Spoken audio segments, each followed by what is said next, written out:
we're currently driving from some national park that I don't know if I could pronounce the name here. I took a picture of the sign. We just saw Snowfell, and I totally butchered that too. Alright, so the name of the national park was Vatnajökull Jardison. Anyways, that's essentially how we've kind of butchered every Icelandic name and word. We're on our way down the ring road to Vik, where we're going to see the black beaches. And Kendall, how's your trip been so far?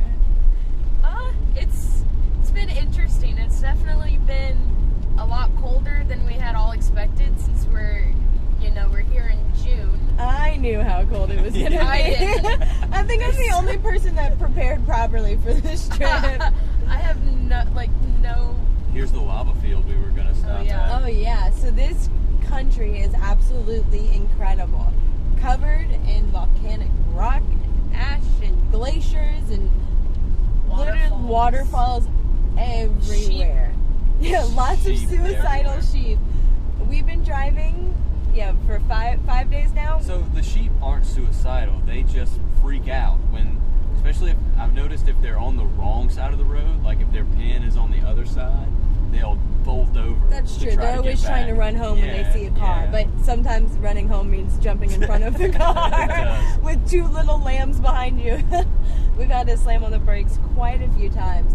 But was it today or yesterday when we slammed on our brakes because we saw reindeer? Yesterday. That was really, really cool, getting to see some wild reindeer.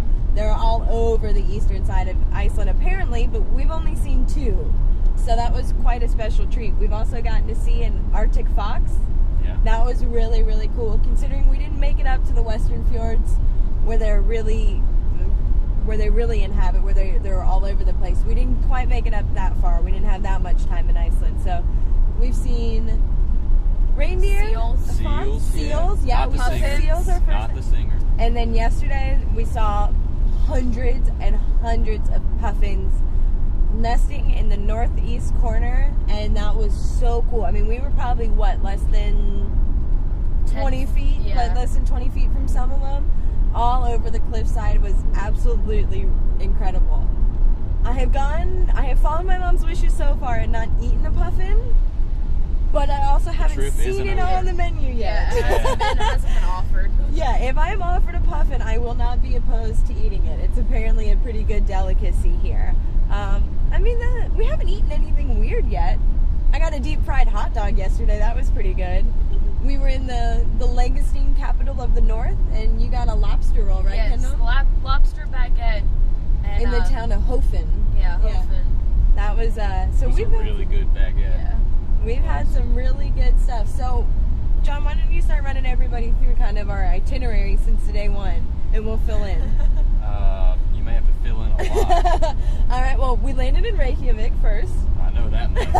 We flew on an airplane to Reykjavik. We flew from Dallas. Can we talk about the flight? Yeah. And how miserable that was? So we had a little bit of problems on the flight. We got them all taken care of, and the trip has been amazing since. But we did encounter a lot more expensive of a checked baggage fee than we were expecting. And then when we picked our seats for the flight at the check-in counter, we get on the plane and they're like, oh, these are reserved for the flight attendants. You have to sit in the back. Which means for 8 hours our seats didn't recline. To be fair, we were already sitting near the back. That's true. 1 row away from the back, and they decided to use it for their equipment and for their napping. So it was a little frustrating. We made it through, and we didn't get much sleep on the plane. The turbulence was crazy. We did experience a lot of turbulence. It wasn't a very large plane, not too many people are going to Iceland. It's becoming a popular destination, but the flights from Dallas just started less than a week before we flew from DFW to Reykjavik. So it was a tiny plane, so we did encounter quite a bit of turbulence. But other than that, we have not encountered any problems at all on this trip. We've had an absolutely incredible trip. So John, start running us through everything. After we explored Reykjavik, so we spent the whole day in the city. Yeah. I'm not sure the name of the church. it's the the big Leif iconic. Yeah, we saw the Leif Erikson statue. Yeah. We went to the the Sun Voyager statue, the Harpa concert hall. But the coolest find you found was the arcade game museum. Oh my Yeah. gosh. That was really cool. It was an underground arcade. So you walk down these stairs and it's just like a little bunker almost. It really was. And there was Two pinball machines and 5 or 6 arcade games. And it was filled they up had on the top with like action the old figures. school Mario Kart on the 60, on the Nintendo. Yeah, I forgot about that. Yeah, that was really cool. The guy's office was filled with like cards and memorabilia. Models. Yeah. And then when you walk across the street, you find the punk rock museum. Yeah. Which we didn't get to explore because there was a band playing and we'd already paid for the arcade museum. But those were two really, really cool finds. Just little artsy-fartsy little spots in Reykjavik. That was really cool. So we had a great day exploring the city that day. Reykjavik's a lot of fun to walk around, but it should be noted that it is expensive. Iceland in general is very that's true. expensive. And we were warned this, and the locals know it too. This is nothing, I mean, everything has to be practically imported, so everything's expensive, from the gas to the food. We've done a very good job. We went and bought groceries the second day after we picked up our awesome Kuku Camper van. And we've been driving around in it for the past 5 days, sleeping in it, and it's been great. We ate. Did we eat in Reykjavik? Yeah. Oh, we got hot dogs. Yeah, we got hot dogs at this little stand. Yeah, the famous hot dog stand. We went to the Lebowski. Yeah, we went to the Lebowski bar. That was really cool. That's one of your favorite movies. And having a whole bar themed after the Big Lebowski was really, really cool. Well done too. They themed the bar in a very. Yeah, I'm still mad I didn't get a t-shirt. I completely forgot to get a t-shirt that says, "I am calm, dude." Then after that, we picked up the van the next day, and we started at the Airbnb. Yeah, we had an Airbnb that night, and the next day we started heading north. We're kind of going the opposite direction most tourists go. Everybody kind of goes counterclockwise, and we said we didn't want to be in all the touristy spots over the weekend, so we headed north, and our first stop was Kendall's choice. Silfrost, right? And snorkeling the in Continental Divide in Silfra. At Silfra Lake. And shout out to the Bucket List family, because I don't think we would have really found it. I'm a big fan of theirs, and I saw a video, and they done it, and I said, Taylor, that's the one thing I really want to do. Yep. And we did it, and it was amazing. It was so cool and so cold. It was, oh yeah. It was definitely probably one of the most unique snorkeling experiences, to snorkel in glacier water with mountains in the background. Oh, yeah. Snow-capped mountains. Snow-capped mountains.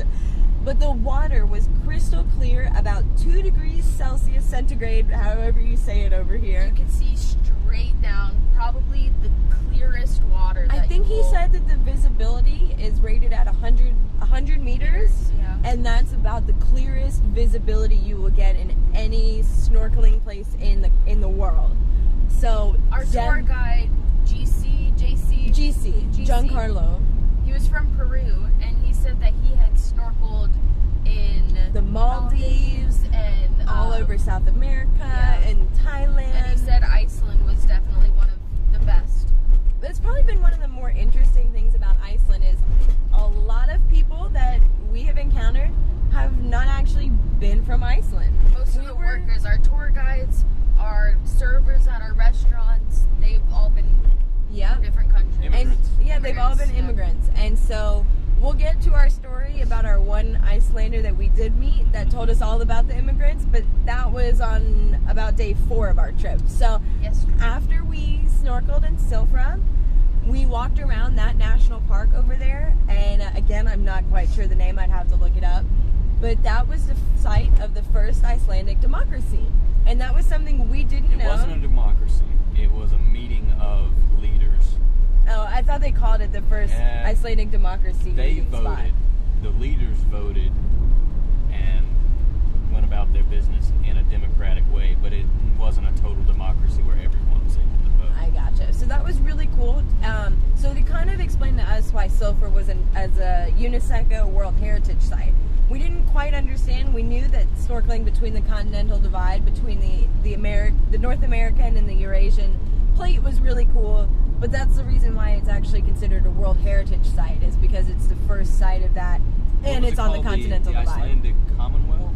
Yes, the Commonwealth. The Commonwealth. It was just the Commonwealth. And so that was really cool. And on that was the home of the Icelandic Prime Minister's summer home. Yeah. So that was really cool getting to see that. We didn't expect that at all walking around. Got to see our first few waterfalls there. And from there we started heading north. And then we stopped at that really, really cool waterfall. And so the cool thing about Iceland is there's waterfalls everywhere. You just pull over on the side of the road when you see one, and you just take pictures, you walk up to it, and we saw probably two of our favorite, at least the one. The second one we saw, again, don't know a name or anything. I think I took a picture of the sign, but some of these were just unnamed waterfalls. The second one had these beautiful purple flowers all over it, and we walked around. Oh, the first one had the really cool canyons, and we stood over the edge. Oh, yeah. So Iceland is just full of, around every corner is something that you can stop and walk to and take pictures of, and it is just breathtaking. We've probably seen, technically, over 100 waterfalls. Oh, easily. Yeah. Easily. Definitely. Easily. And we're at least 20 or 30 notable waterfalls. Yeah. And it's so cool because the time of year we're here right now in June, apparently their May was the worst May in history as far as weather and rainfall. And so we are getting just the lush green scenery, tons and tons of waterfalls from all of the rain coming down, the snow melting. We're here at an incredible time. So we, on our way up north, stopped at probably 5 or 6 different waterfalls along the way. We got to stop at our first hot spring, which was really, really cool. We first got there and we were like, oh man, we think this is man-made because it had a little spigot coming out. And then when we kept looking around, we're like, oh, there's more people over there. We walked around and there was a little natural 3-person hot spring, and man, we had so much fun in there, and we could have sat in that all day. The only thing about the hot springs is they stink of sulfur, and so I felt like our towels and our hair smelled like sulfur for the next day or two because we hadn't showered at the campsite and stuff. And I fell in the mud, and my clothes are still wet from it.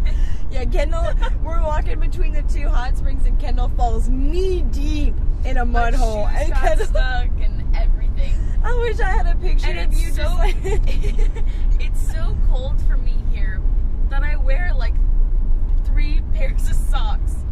Yeah. That day, I was wearing 3 pairs of socks, 2 pairs of leggings, and I don't even know how many shirts. And so I was down my 2 pair of leggings and those socks, and I've been miserable. Yeah, I think that's why I think everybody else is so unprepared, because she was down 3 pairs of socks the first day. Like, come on. So after that, I don't even remember what we did after the hot springs. Did we eventually? Oh man, then this was our really busy day because we tried to push through as much as we could, because when we got to our first campsite, the woman looked at us like we were crazy for asking for a campsite, and she was like, you got to go 40 kilometers north, when there was a camping sign out front anyways. So that's a Volkswagen van. Interesting. Awesome. That's the first one we've seen of those. But anyways, you're gonna stay to the left towards Vic. And sorry, we're driving right now, so I do have to give directions every now and then. Oh, and let's make a note that the sun here never goes down. That is true. 10:30 at night right now. Yes, this is the land of the midnight sun. They are not kidding in that Led Zeppelin song we opened up with. This is the land of the ice and snow, where the hot springs flow, and the midnight sun. Wrong. For sure. That's so wrong. You butchered that. It's hard to not sing the lyrics. The ice and snow with the midnight. With the midnight sun and the hot springs flow. Okay, sorry, I got it backward. Whatever. Anyways, you were right. Because of that, because the sun doesn't go down, we were able to stay out until almost 1 a.m. that night. It was later than that. So after we went to the hot spring, we arrived on the Snæfellsnes, I think that's how you say it, peninsula, and we went to the national park over there, and we cooked dinner outside of some little rock formation where we got to see penguins on our very first day. And that was really cool because we were not expecting to see that. We pull up just to take a quick picture or two, and there's photographers set up along this cliffside just shooting away. Did we ever decide if they were penguins or puffins? I haven't looked at the picture.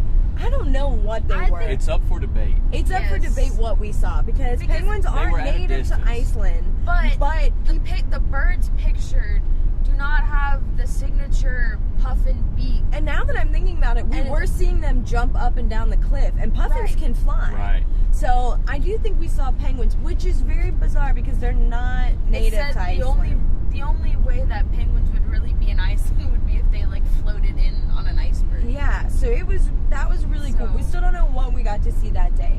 But then we cooked dinner at midnight outside of this mountain. And tacos. Yes, the tacos we made were really good. But I took this incredible picture of our little camping stove set up on our table outside of the mountain, and it's 12:30 at night, and it looks like it's maybe 6 in the afternoon in America. Like the sun's just starting to set. It's pretty and pink out in the sky. And then we went to a crater. We climbed up to the top of that. And the cool thing about the timing was there was nobody else up there. We had a whole crater to ourselves. And you say that, but when we arrived, there were people leaving, and when we left, there was someone arriving. But we had the crater at the top all to ourselves. We did. That was really cool. We got to do a lot of things that day by ourselves because we were kind of hitting things at weird hours and whatnot with our driving. So that was our first day. We arrived at our campsite and passed out in the back of this van, and let me just sleep in that next day. This van has been really, really cool because everybody here who is tourists for the most part rents some sort of van or something that you just sleep in the back of. And so we just pull up in a grassy field, and that one was that the one that was at that lady's house? No. You just kind of pull up in a grassy field, and there's a whole bunch of other vans next to you, and you just hop in the back and go to bed, and it's fantastic. We've been saying for almost a year now we need some sort of van like this. This is what we've been trying to do with our Subaru. You guys have heard us talk about it on the podcast before. We've put the sleeper platform back there. This is a much better, cooler, extreme version of what we did with our with my Subaru. It's a professional version. A professional version. Another waterfall. Yeah, there's a waterfall. Yep. Well, we've passed probably like 15 since now, since we've started this already. But yeah, so we get to our campsite, and you're right, we got to sleep in a little bit the next morning, and then, oh my God, what did we even do the second day? To the Seal Beach? That was the first. No, the Seal Beach was the first day. It wasn't. You don't think? I think you're right, Kendall. I think we did the Seal Beach on the same day we did the lava field, but the lava field was first. Yes. It was the first thing we. The lava field was towards the end of the day. Was it? We did. I'm gonna have to go through my pictures. We've done so much stuff. Many things that it all runs. It's all. We have done so much stuff that it's starting to run together. But also, my itinerary has just been saving little spots. Oh, we went to that waterfall. Oh! So our third day in Iceland. Yeah, that's right. Was when we went and watched the soccer game. Yeah. That was Saturday, and so. But first we went to the big Dr. Seuss Whoville looking. Hill mountain. Yeah. So the Kurgufell waterfall and the mountain behind it, that was on our way. And so when we're standing there, this is a very, very iconic Icelandic picture. When you see it, it has a beautiful waterfall and this like pointy, kind of hat-looking. Yeah. I don't even know how to. It looks like something it's cylindrical. Yeah, it almost kind of looks like a shark fin, coming out of the sky. And so we saw that first, and then we went and cheered on Iceland as they played in the World Cup for the first time. And they are the smallest country ever to qualify for the World Cup. And they tied Argentina. I was gonna say we didn't get to see them win, but they got to tie Argentina, which was a huge deal. That is a win in the Icelandic book, and so getting to be here, or being here while they were there, Well, it's really, really cool. It's a win in the football That's true, you get points for it. Yeah, So, any tie is a win. You're right, but it was definitely a win for Iceland, getting to play against Argentina, who was, I'm sure, highly favored above There them. were several times that we, along with the people in the restaurant, thought that what's the guy's name? Messi. Messi, yeah. That we all thought he was going to end the Messi. game. Yeah, Lionel.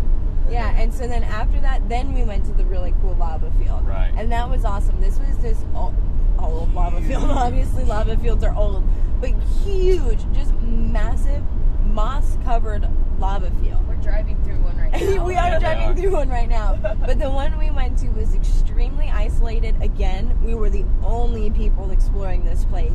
And we walked all around this lava field, taking pictures, looking at the different rock crystals and things in the soil. It's just so incredible to be in a place that has such a different geological makeup than what you're used to. Everything around here is carved by a volcano or a glacier. And Or water. Yeah. well, yeah, glacier, yeah, water, right, or a Flowing waterfall, water, yeah. And so having just something different to look at in the ground is so cool. And so this lava field was just absolutely spectacular. There was lots of little I'm looking at the holes. one outside. Yeah, it looks a lot like the one that we stopped at. But the moss was so soft. Yeah. So It's cushiony. It was thick. It's probably the softest organic material I've ever felt. It was like a sponge, and it was just so rich. And that lava, the Did you lava taste some? sediments, no, like like rich looking, like thick. It was lush. Yeah, thank you. Rich. It was rich. But that, Take some well, the home. soil, no, I meant the soil is so rich Oh, that yeah. it provides so much Right. nutrients to build something like moss, to grow something that thick and that luscious. And so having that kind of rich soil is what I was getting at from the lava is just really, really cool. And so then after we went to the lava fields, then we went, what day did we go see seals? I swear we saw seals on the first day. Seals were definitely on our first day because, yeah, and we also forgot that we got to see like a naturally carbonated mineral spring. Oh my god. And it was so nasty. So gross. Kendall and It I do not tasted like like- mineral water. Licking a rusted It tasted bike just chain. like carbonated water. That's another thing. Iceland, Unflavored carbonated water. Tasted just like. and this is just such a European thing that we're not used to, is carbonated water. You have to specifically ask for non-soda or still water. or flat water, and that's not what we're used to at all from the States. And I don't enjoy carbonated water. I like carbonated water. You two both like it. I don't know that But I that like mineral It's okay. water did not taste like That carbonated mineral water It tasted was- like It straight tasted metal. the exact same as Straight carbonated metal. water. But after, so back to our third day now. After the lava field, we went on a detour, and the detour didn't quite work out as well as we wanted. We thought we were going to get to see some turf houses. Instead, We saw a lot of sheep. we went on like a 45-minute detour, but we did get to see horses, and we that was so fun. we got to find a whole what do you call it? They're not a herd of horses, a flock, a what? They were- Group? They were some farmers' horses, so you wouldn't call them. I guess technically they're a herd, but not a wild herd. Right. No, it was somebody's. You're right. It was a farmer's horses, but it was nice because they were up close to the fence, right off the road. We were able to go and pet horses and take pictures. Kendall even kissed one. That was scary. I got one addicted to the sugar cubes. Yeah, Kendall had some sugar cubes with her, and she kept having this one horse following her around trying to get the more sugar cubes. And I was like, Kendall, you've now got a horse addicted to sugar. This is not good. And he got so addicted to it that he would try to like chomp at my hair. So I got really scared, and then Taylor was like, no, just kiss it. And I was like, it's gonna bite me. It was showing its teeth at us every time it ate the sugar because it was so sweet, and then it'd want more. It'd come back for Kendall, be sniffing around her. That was really fun. So that was wasn't the best detour because it took us quite a ways out of our way, out of the way we were going. But getting to see the Icelandic horses up close were really cool because they're a different breed of horse. They have longer hair. They're a little shorter and Some stockier. look like the best thing about the horses to me was just the fact that some looked like they were wearing toupees. Yeah, they're bangs. Some of them had really bad bangs and stuff. Oh man, they were so pretty. So that was really fun. cool getting to see some horses up close and personal. Then that night we stayed at this really awesome campsite that was in some little old lady's backyard. Seriously, we're looking for this campsite and we're like, there's only like 2 other cars here. We sure this is a campsite? And sure enough, this place was like a full-blown... So accommodating. It was awesome. And She had a hot tub, showers, bathrooms, and a mess hall. A full kitchen with couches, and we walk in and there was Cards, a basketball hoop. Yes, yeah. It had a projector. Yeah, it did. Yeah, that looked like there was some pretty cool stuff that happens at that campsite. And so we walk in and there was some people pounding shots of vodka or whiskey or something. They were having a good time, and we were cooking dinner at 11:30 at night. Yeah, I didn't notice that they were drinking. Oh yeah, just about every campsite we've pulled up to, there has been some group of people drinking some, like pounding shots of something. Hard stuff too. Yeah. I think the first night was the whiskey, but that was a really cool campsite that we just kind of pulled up on, and that was really nice. Then the next day, we just explored around the town of Akureyri, which is a very cute little fishing town. Yeah. And we wish we'd gotten to spend a little bit more time there. We just drove through the town. And it was so adorable. There had been a cruise ship that had just docked, so that it was full of people. You could tell that they had all just gotten off the boat and they were all exploring around. So we didn't spend too much time there. But after that... The average age of the town went up by a few years when the cruise ship docked. Definitely. But our next stop was a really great one. We stopped at Godafoss, which was this nice. huge crystal clear bright blue waterfall. And that we walked around, we got down close to the water, there was a bridge that went over. We got so excited. We were like, oh my gosh, that's like the Niagara Falls of Iceland. Yeah, that's what we thought the Niagara Falls of Iceland looked like. And then our very next stop, And then, our last stop of that day was at Dettifoss, which is Europe's most powerful waterfall. And that was the Niagara Falls of that was like Iceland. quadruple the size of the first one. It was so big and powerful, and it was just, there was constantly a rainbow because there was so much mist coming off. That one had just ripped through the land, and that was really cool. But that was at the end of the day. But those 2 waterfalls were in the same day. They were close by each other, close-ish by each other, and just huge bright blue waterfalls. And so they were just awesome. But before we got to Dettifoss, we went to, I'm trying to figure out what the name of this we were over by Lake Middelven. And so over by the lake. Oh yeah. So after Godafoss, we went to the lake and we saw the craters of Lake Middelven, and then the bugs of Lake Middelven. Yes, that is also known as Black Bug Lake. This time of year anyway. Yeah, in June there was quite a lot of bugs. But they didn't seem to bite. They were just annoying. Gnats. Yeah. Just annoying little gnats. There's a lot of them. And so then we found this little itty bitty water cave. It wasn't a hot spring. No, it was warm though. It was warm. It wasn't a hot spring. It just was a little swimming pool that was inside of a cave, and that was so cool. I mean, less than 500 yards from the information center. It's very close. Yeah, very and so when accessible. we walked in there and asked the woman, she kind of looked at us weird, like, how do you know about that? And she was like, it's cold. You can swim in it. And it was like a bath water, but it was inside of a little cave, and it was really cool. We got to hang out with some local Icelanders. Is that what they call themselves? I think so. Islanders? I think they just call them Islanders. Yeah. Just Islanders. But the way they pronounce it sort of sounds like Icelander. Yeah. Because the I with the Icelander, apostrophe. yeah. It's like that. And so we got to hang out with them, and then while we swam in this little hole, I mean, we were probably only in it for like 10 minutes because it did get a little chilly. Started to rain a little bit, but that was a really cool gorge that had a small trail through it, and it was just covered in moss. I mean, everything here is just so beautiful. And then after that, we went to Grzodaga, which is this really, really hot, hot spring that's inside of a cave. It's too hot to swim in. They say it's deemed too hot to swim in. And I probably should pull up directions to our campsite, but they say it's deemed too hot to sleep in by the people that own the land. It's too wet to swim in. I'm so sorry. Hey, wait, I think that's our campsite. No, it's not.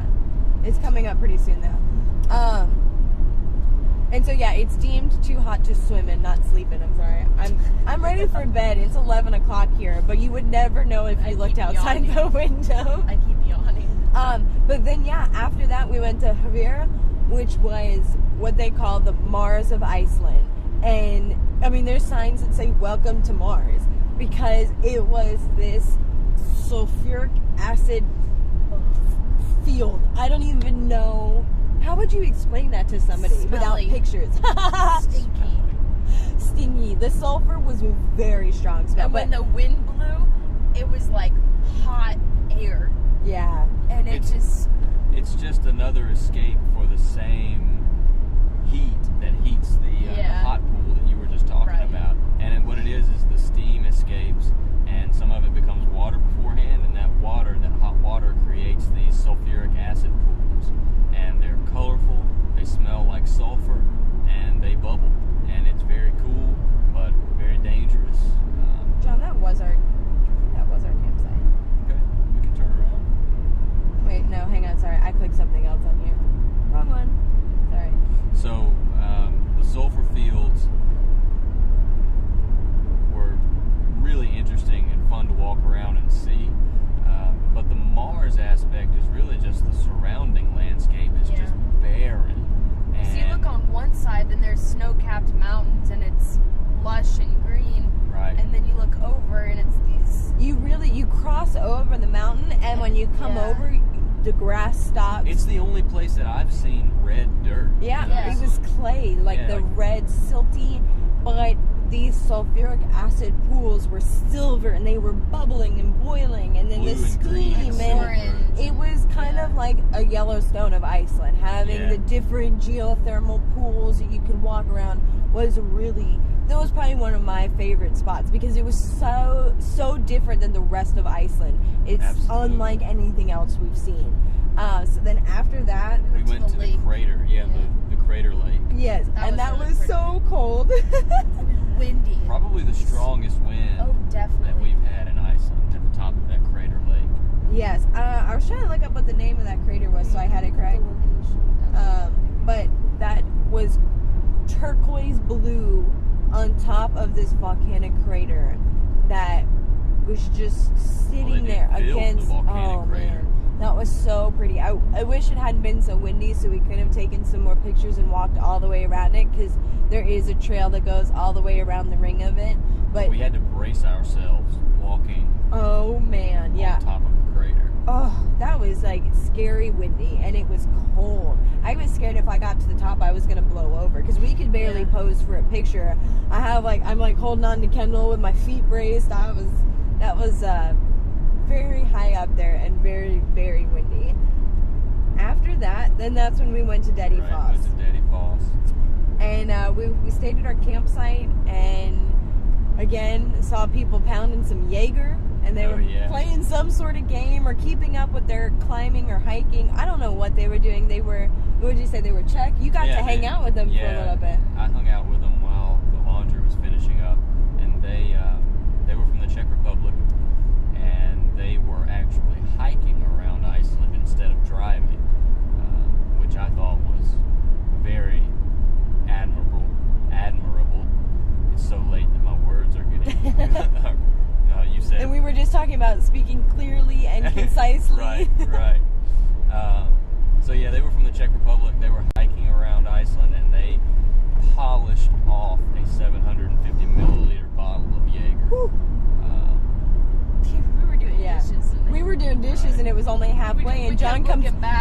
back and he's like, there wasn't a bottle of Jaeger when I was there. And we were like, that was only 30 minutes ago. There was a bottle, but there wasn't any Jaeger.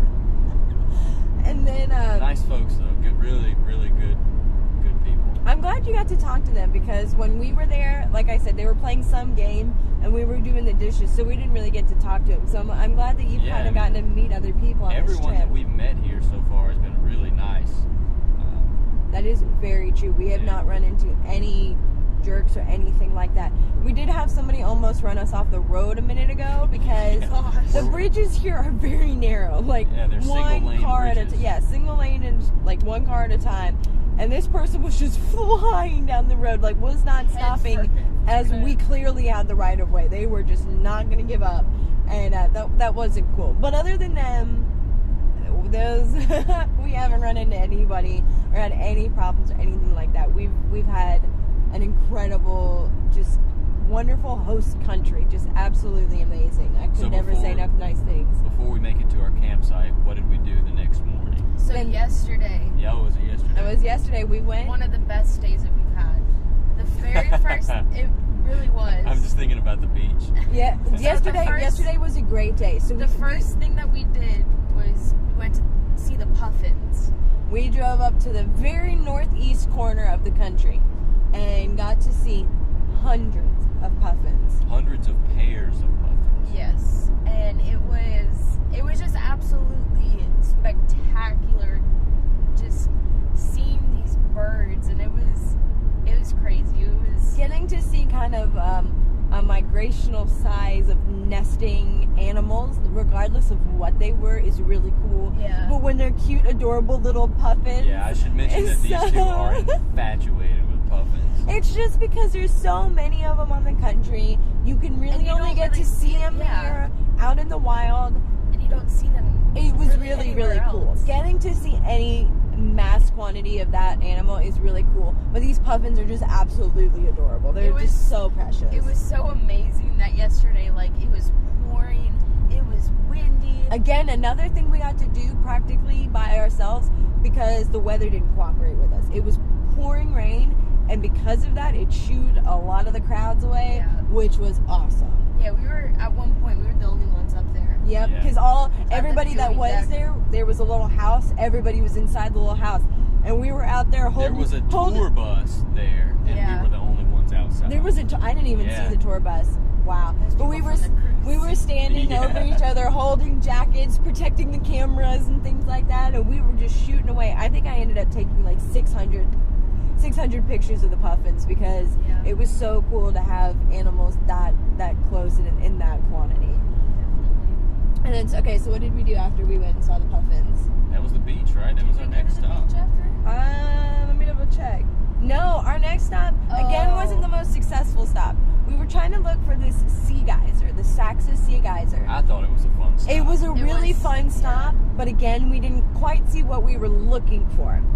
We think we did, but we didn't go at high tide, and so apparently you need to go. The name is kind of misleading. The name is a little it's not deceiving. A geyser. It's just a rock formation that channels water to where when a big wave comes in, it splashes water way up into the air. Yeah, so you're right. It was a very, very fun stop. We got to play on these rocks and walk all around and take pictures of the sea coming up and the sound the water makes over these pebbles. Yeah. They weren't sand. It was the full rocks. Thick pebbles. Yeah. I wish I had a video of the sound because they would wash over and then just go sink right in. Like when ice cracks. Like when it makes that sort of ice cracking sound when the pebbles would come. But it was much more frequent than what you would hear if ice was cracking. Definitely. So that was really fun. And we saw those crazy slugs. Oh my god, yeah. These things were like that big, like black.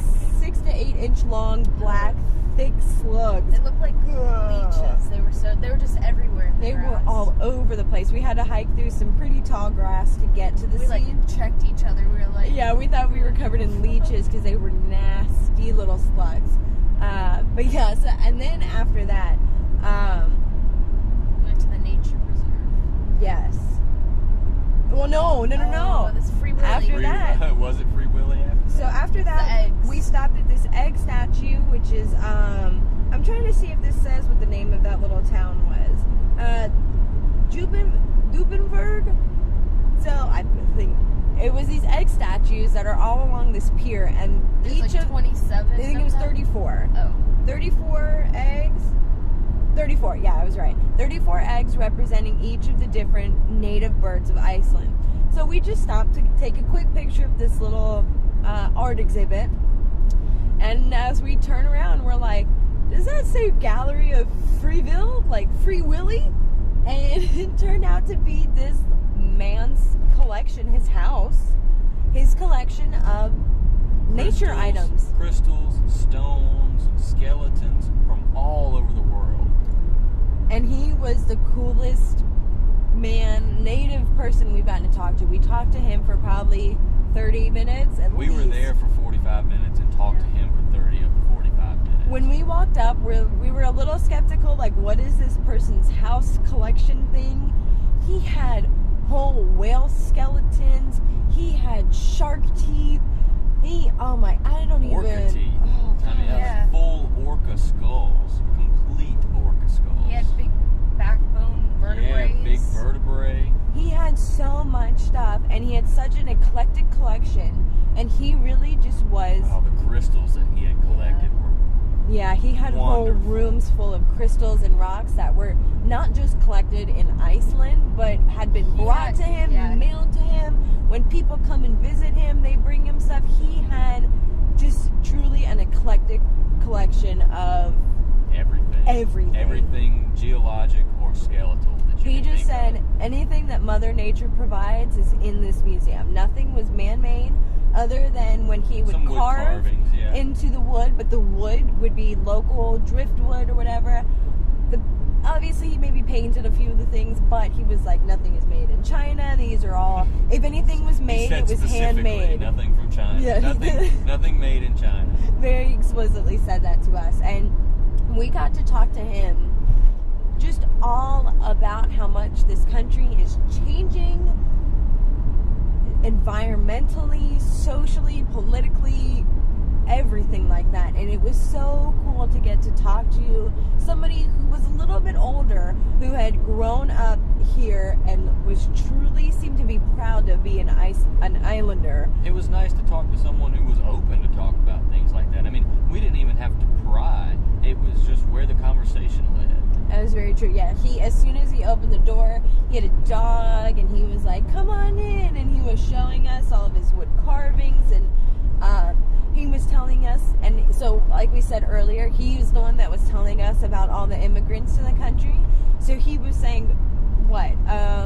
After their last political change, they had about 7,000 Islanders leave, and about 30,000 immigrants come into the country, which is more than a third of the country, a tenth of the country, because they have 300,000 people on this island. So think about how many people here are now, it was just an enormous number that he was talking to us about how people seem to be native Iceland, Islanders, I guess is what you call them. I still gotta figure out what the term is. How the normal or native Islanders are really leaving because of things like, again, how expensive the food is and the gas is and things like that. And with only having 300,000 people on the island, it just seems like a lot of people want to get away from home. But again, more and more people are coming to this amazing country and not leaving and really wanting to stay here. And so just the climate, the political, social, everything like that is changing. And so getting to talk to somebody about that was really, really cool. I know you talked to him, John, about the education system and politics and stuff like that. And he was just... broadly. Yeah, just very, very nice guy. And so it's definitely been the longest we've gotten to talk to a local person, and we really appreciate it. And so if you're ever near the Gallery of Free Willy, whatever it was actually called, you should definitely stop by, because... And for anyone who's thinking that this is an extremely vague description of our trip, we will write more detailed descriptions with town names and location names and attraction names, and we'll link in this video to all of those descriptions. So don't feel lost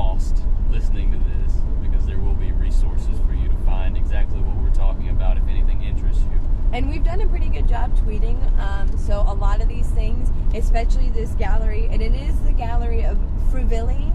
Yeah, Frivilli. Freevilli.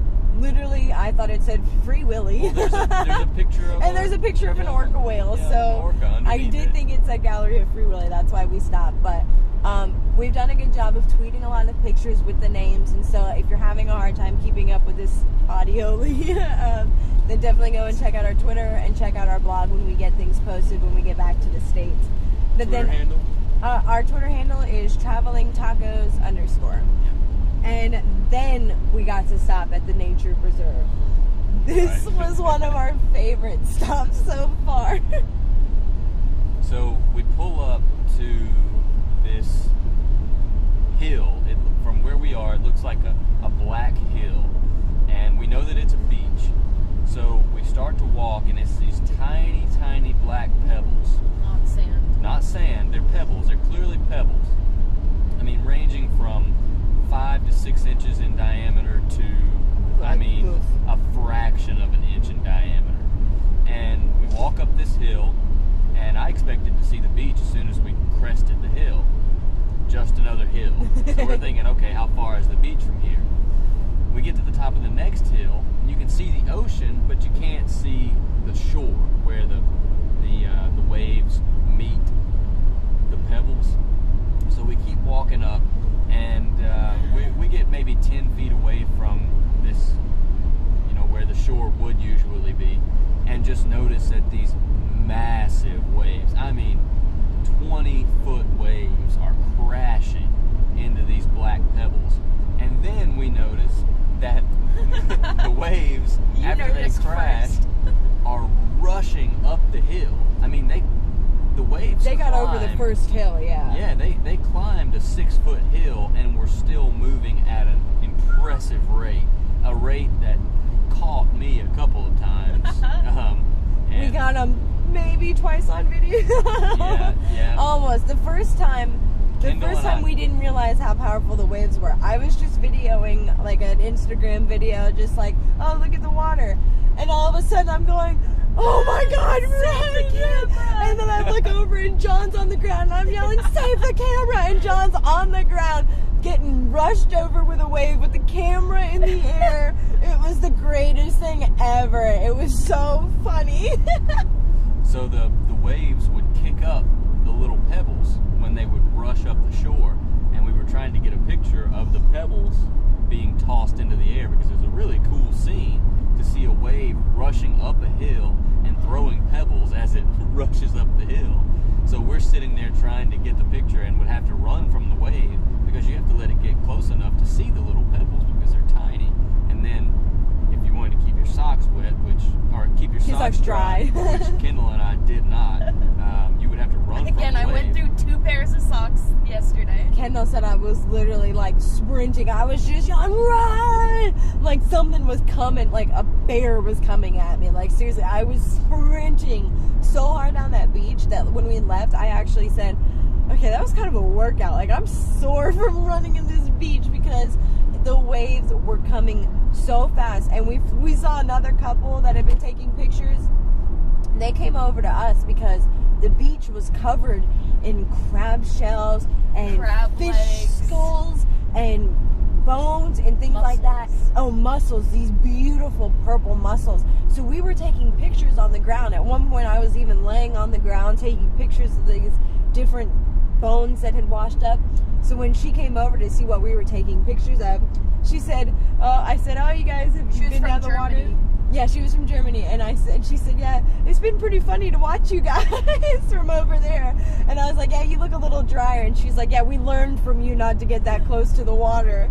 So that was really cool. That was probably one of my favorites. Waves that big drew me in because I've never seen waves that big, and I wanted to see them crash into the shore. And as soon as they crashed, there they were. And the water did this cool thing with the pebbles. It would just soak in. It would seep in. It didn't really get drawn back in. It would just disappear. And so we were just taking constant pictures with really fast shutter speeds so that you could kind of see it, and it would literally just disappear into the ground. That was a really cool stop. And we had so much fun just running around and running from the waves and just laughing, and we had a good time at the beach. That was definitely one of our favorite stops. I'm really, really glad that we made this. That's the first time I've seen the moon. Yeah, same. Wow, yeah, the moon. That's the first time I've seen the moon. Holy cow, that is so true. We have not seen the moon at all because the sun, like we said, is the midnight sun. I don't think it actually sets. It does go over the horizon. Does it? Okay. It does. I think around 3 a.m. There's still enough daylight. I mean, to do so. You can probably tell on the video that there's a lot of daylight. It's 11:05 right now. The sun is over the horizon. It has set, but it hasn't. I don't think it has because it didn't that one day that we were out at 1 a.m. I just think it's too cloudy. You can't see it right now. Yeah. Maybe. And it could be behind a mountain. There are mountains everywhere in this country. The whole inside of the island is just mountains everywhere. But yeah, so that was yesterday when we got to stop at this nature reserve beach, and then we made it to the town of Hofen, where we got to eat the langoustine and the lobster and have these good baguettes and deep fried hot dogs and whatever. So that was really fun. And finished the night off. Shrimp, ham and cheese, veggie sandwich. Yeah. It was really good. Yeah. What a very odd combination. Shrimp, ham, cucumbers, tomatoes, and lettuce with and cheese with like a remoulade sauce on top. We finished that meal with ice cream. Yeah, their ice cream is so good. Yes, we were told to try the Icelandic ice cream, and we're really glad we did because it's richer. It's almost like a yogurt. It's thick. Yeah. I thought it kind of tasted marshmallowy almost. Oh yeah, that's what it is. It's just thick like a marshmallow. Yeah, it was definitely a different texture. We don't know what it was made of. It could have been sheep's milk or something like that for all we know. But it was very, very good ice cream. Dipped in some dark chocolate. Oh, it was really, really good. Yes, highly recommend that. And so that was yesterday. Oh, and we had the hardest time finding our campsite last night. So tucked away. Yeah, and then this morning we woke up and we drove to Jökulsárlón, which is the Glacier Bay. And it's also known as the Diamond Beach, the Ice Beach. That was so cool. That was our first up close and personal experience of the glacier. Like she said last night, we had a hard time finding our camping site because it was tucked away behind this like guest house, again, kind of in somebody's yard almost. Just in a field, really. It was behind somebody's farm. And we could see the glacier. We knew we were close. And it was really cool waking up knowing we were that close to the glacier. But then when we got to the beach, to the lagoon today, to actually see and hear the ice moving in the lake. Oh my gosh, it was so... Huge pieces of glacier in this lake. Oh man, it was bright blue with the white, with the water. There was ducks swimming around. John thinks he saw a seal. I know I saw a seal, and it was confirmed by our tour guide later. It was. John didn't point it out to me, so I cannot vouch for him. He disappeared. He quote unquote disappeared. He went under the water. He didn't. It's not a vanishing seal. He was doing magic tricks out there. He also had a beach ball. And was I think John saw the actual singer seal doing magic tricks out there. Seal disappeared. Now you see me. Now you don't. So that was really cool getting to get that. What we thought was up close and personal with the glaciers and stuff. The Diamond Beach, the Ice Beach, is a black sand beach that just has huge glacier pieces washed up on it that you can get really up close and personal with. We spent a good majority of the morning there exploring around and getting to see all these ice formations and things. And then we got really up close and personal with the glacier, and we got to hike on Europe's largest glacier. And I am going to pronounce this name. Try to pronounce this name. You're going to attempt. Swina. No. Yeah. So we hiked on Svinafjokul. And that means like pig. And it meant like pig mountain fall, right? Like pig mountain mouth. Like, so it had to do with, she was trying to give us a translation. We know it means Pig Mountain something, whether it was like the water or the mouth of. It is the one of the tongues of the largest glacier, Vatnajökull. Yeah. And so this was one of them, and we got to go on this 3-hour hiking tour of the glacier. We got to see deep crevices.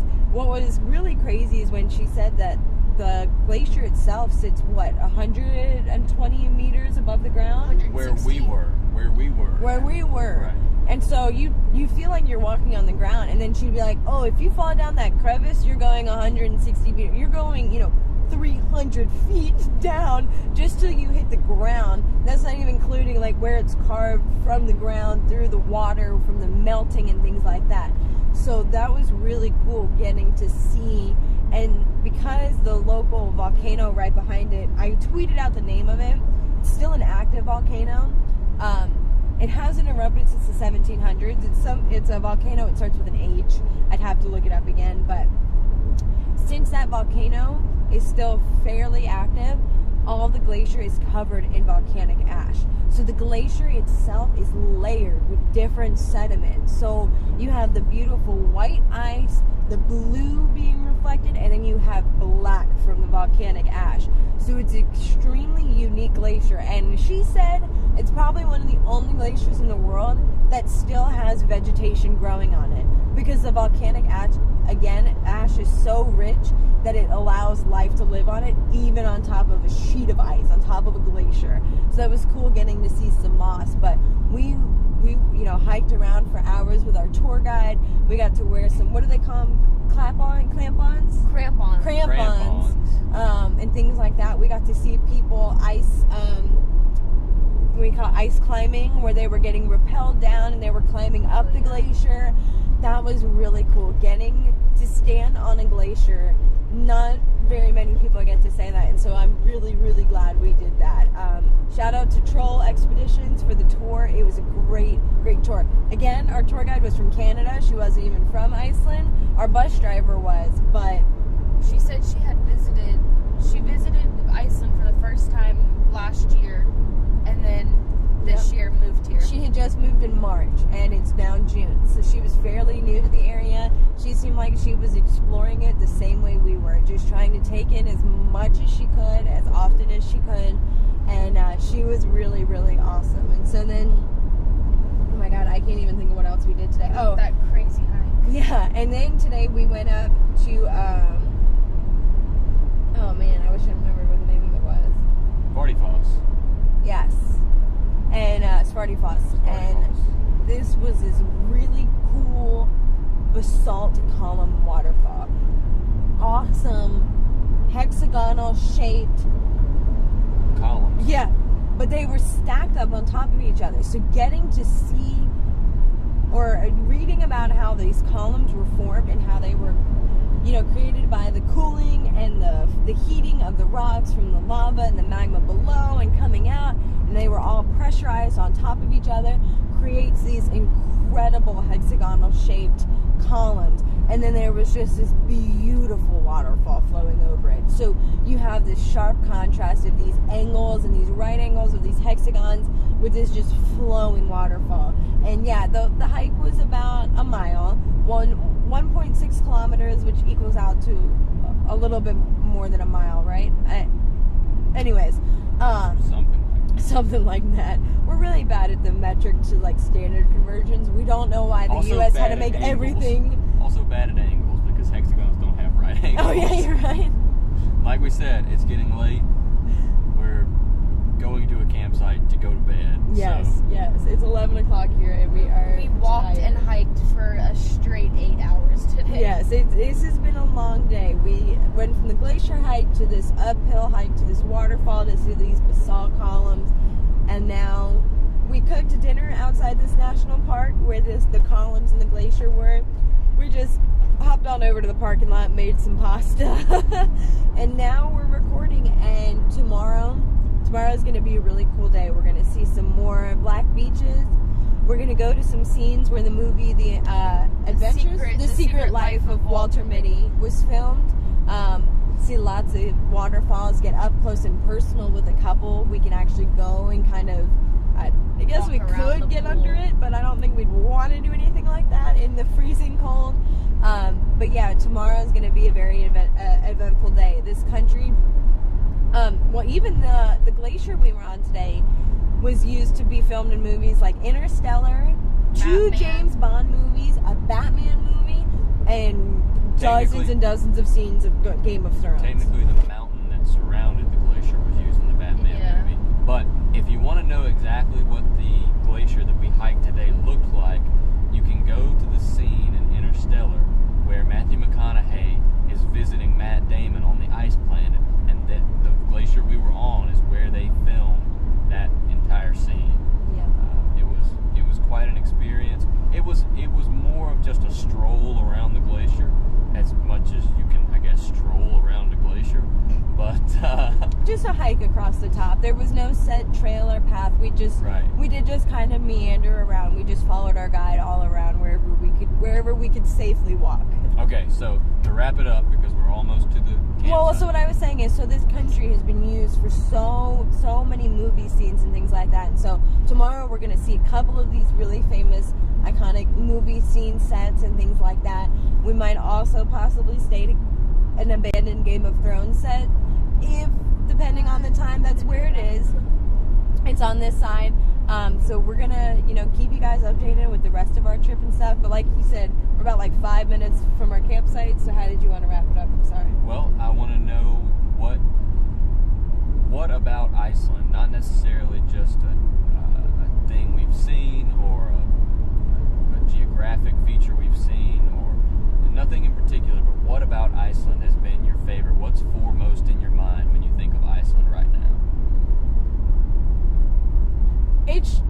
My favorite thing is there's something around every turn. Like, we have not been disappointed in anything. Everything has exceeded our expectations. We kind of came in knowing or being told it's a beautiful country and there's all these waterfalls or whatever, but everything has blown past my expectations tenfold. I could have never imagined. We could talk about it all we want, but this will never compare to anything that we've seen. And the pictures that's how I feel about online just doesn't do any justice. Well, there's a difference in seeing a picture and actually witnessing something in person, and this exemplifies that. Yes. Yeah. So what has been for you? The same question to you. For me, it's the landscape and being able to visualize, just because of how young Iceland is relatively, being able to visualize how the landscape is being formed and was formed, because we've driven through some valleys that you can absolutely tell that a huge glacier ran down the valley and carved it out, and to me that's fascinating, to be able to play back nature's handiwork in your mind and be able to tell this is more than likely what happened here is just something it's really special, to be in a place that's so young that you can see how it was formed. You can speculate on how it was formed. So what about you, Kendall? The people. The people have definitely... Immigrants and all? Yes. You can tell that people are proud to call Iceland their home, whether they're in a supermarket or doing these tours that we've been doing. You can tell that they appreciate their country and nature, and they are really trying to promote and protect. And protect, and just really appreciate nature. That's going to be, I think they're going to have to find a balance between promoting and protecting this country, right, especially with what we've heard and what we've witnessed about people flocking here, whether it be to work or as tourists. Because if there's one thing that you can say pretty much for certain is that the more people you have in a place, the more likely it is to be degraded. It's nature to be degraded, and that would be a terrible tragedy for this place.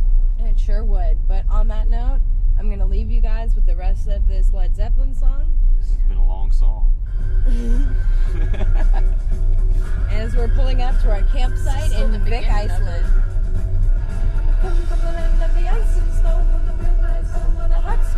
I'm glad our campervan didn't have a naked mermaid on it. I'm kind of jealous. Our campervan just says, don't stinking drive.